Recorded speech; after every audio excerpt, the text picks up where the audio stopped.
தஞ்சை, ராமநாதபுரம் ஆகிய 2 மாவட்டங்களில் இன்று அதி கனமழை பெய்ய வாய்ப்பு இருப்பதால் 2 மாவட்டங்களுக்கு சிவப்பு நிற எச்சரிக்கை விடுத்திருக்கிறது சென்னை வானிலை ஆய்வு மையம். இதுகுறித்த முழு விவரங்களை அறிவோம். எமது செய்தியாளர் தாயுமானவன் இணைகிறார். தாயுமானவன், வணக்கம். 2 மாவட்டங்களுக்கு சிவப்பு நிற எச்சரிக்கை விடுத்திருக்கக்கூடிய சென்னை வானிலை ஆய்வு மையம் தமிழகத்தின் பிற மாவட்டங்களில் இருக்கக்கூடிய மழை நிலவரம் குறித்து சொல்வது என்ன?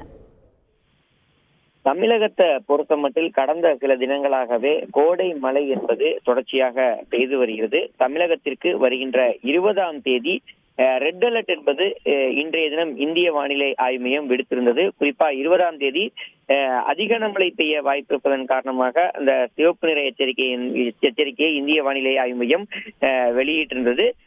இந்த ஒரு சூழல்ல தான் தற்போது தமிழகத்தை பொறுத்தமட்டில் இன்றைய தினம் தஞ்சாவூர், ராமநாதபுரம் ஆகிய 2 மாவட்டங்கள்ல அதிக கனமழை பெய்வதற்கான வாய்ப்பு இருப்பதால் இந்த 2 மாவட்டத்திற்கு மட்டும் தற்போது அந்த சிறப்பு நிற எச்சரிக்கை என்பது விடுக்கப்பட்டிருக்கிறது சென்னை வானிலை ஆய்வு மையத்தின் சார்பில்.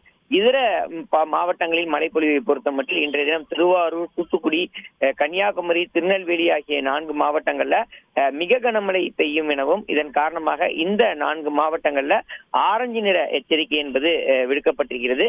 மற்ற மாவட்டங்களை பொறுத்தமட்டில், உள் மாவட்டங்களை பொறுத்தமட்டில் ஓரிரு இடங்கள்ல மழை பெய்ய வாய்ப்பு இருப்பதாக வானிலை ஆய்வு மையம் தகவலை வெளியிட்டிருப்பது குறிப்பிடத்தக்கது. தகவல்களுக்கு நன்றி தாயுமானவன். செய்திகளை உடனுக்குடன் தெரிந்து கொள்ள உடனே சப்ஸ்கிரைப் பண்ணுங்க.